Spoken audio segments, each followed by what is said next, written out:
Humans were supposed to be cowards. The Galactic Federation Species Registry had them listed as a 2 of 16 on the Aggression Index. Our interactions with the Terran Union up until this point supported those conclusions. They had not fought any wars among themselves in centuries, and had formed a unified world government prior to achieving FTL travel. They had responded with eagerness rather than hostility to first contact, unlike many species. Earth had resolved every dispute through diplomacy and compromise since it became an official member of the Federation. For example, a few years ago, the expansionist Xenic claimed a Terran mining colony as their territory. The Federation braced itself for a minor conflict, as they expected the humans to defend their outpost. But the humans simply shrugged and agreed to hand off the planet, for a small yearly fee. Rather than going to war, the Terrans somehow ended up as prominent trading partners for the Xenic. There was also an incident where the paranoid Hoda'al arrested Terran ambassadors on charges of being spies. Imprisoning diplomats with zero evidence was a clear provocation to war, but the humans did nothing. They didn't even raid the facility where their representatives were being held. They simply opened back-channel negotiations with the Hoda'al and arranged a prisoner exchange, swapping a few smugglers for their people. Thoughts on the humans varied depending on who you asked. Some in the Federation found their pacifism commendable, and appreciated their even-tempered statesmanship. Others thought that it was weakness that led them to avoid war. I was in the latter camp. The only reason not to respond to blatant insults with aggression was that they didn't have the wits or the strength for it. When the Devourers came, the 3 most militaristic species in the galaxy, as per the Aggression Index, banded together to stand against their approach. We didn't know much about them, but we called them the Devourers since their sole mission was to drain stars of their energy. I can't tell you why they would do such a thing. Whatever their reasons, they would take one system by force, suck it dry, and move on to the next. Our fleet, the finest the Federation had to offer, suffered heavy losses when we clashed with enemy destroyers. We fought as hard as we could, and it didn't matter.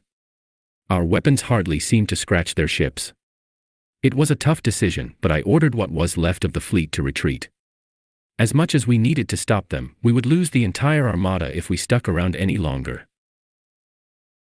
I sent out a distress signal, relaying our grim situation and pleading for reinforcements.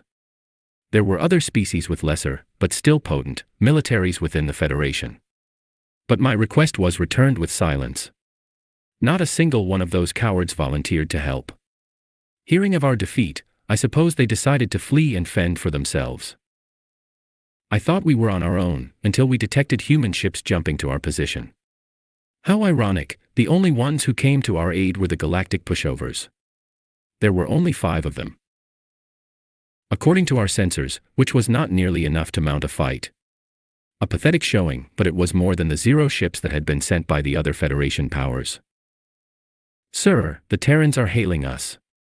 What do they think they're gonna do, talk the enemy to death? First Officer Blaise quipped. I heard a few snickers from my crew, but quickly shushed them.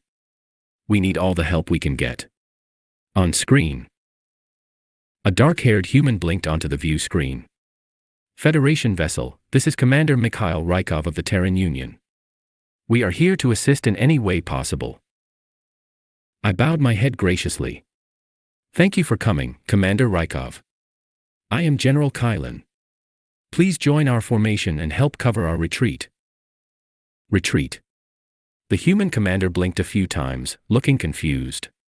Our intentions are to engage and terminate the enemy. With 5 ships. All due respect, the Devourers number in the thousands, and they crushed our fleet of equal magnitude. I wouldn't expect a peaceful species like yours to understand warfare, but it's in your interest to follow our lead, I said. Commander Rykov seemed even more confused. You think humans are a peaceful species? What the hell? Why would you think that? Well, you never fight with anyone. You resolve everything with talk. Humans are the lowest rated species on the Aggression Index, I replied. I see.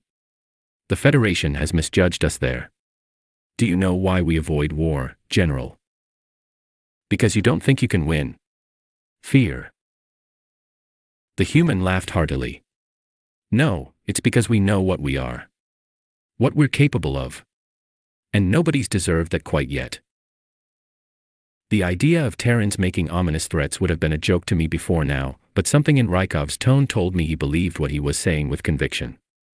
This was a clear case of delusion stemming from a lack of experience with interstellar warfare. The Devourers would make fools of the Earthlings and punish them for their overconfidence.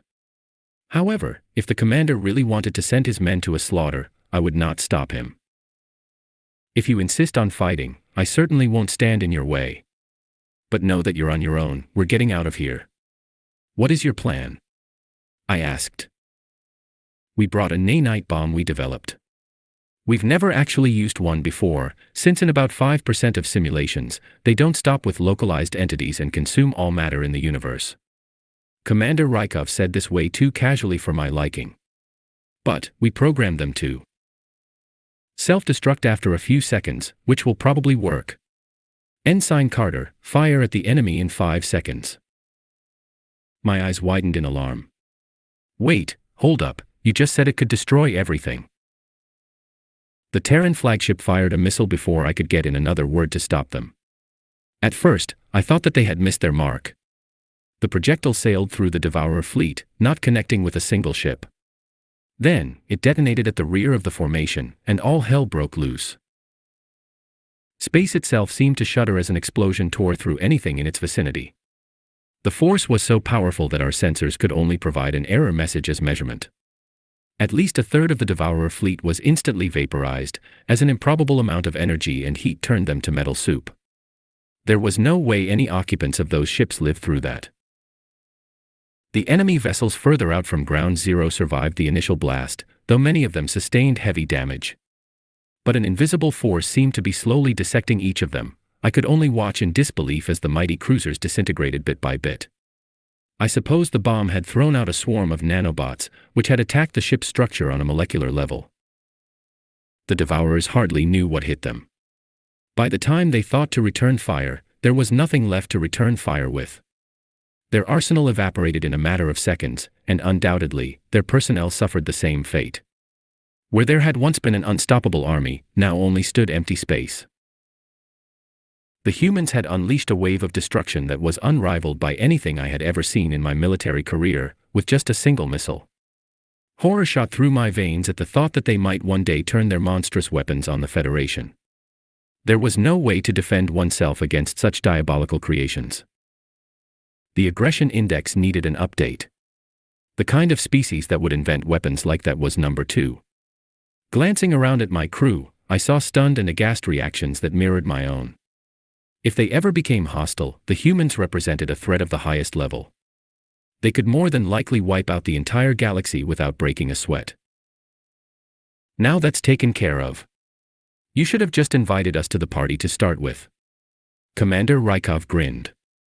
Tell you what, General, next time we meet, you owe us a beer. I frowned. The humans could ask for much more than a drink if they wanted to. Yeah, I think we can do that. Commander Rykov terminated the call, and I watched as the Terran ships warped back into hyperspace. I was still trying to wrap my mind around the whole thing, and I wondered how I was going to put this into words for the combat report. The Federation had no idea who the Terrans truly were, but I was going to make sure they did.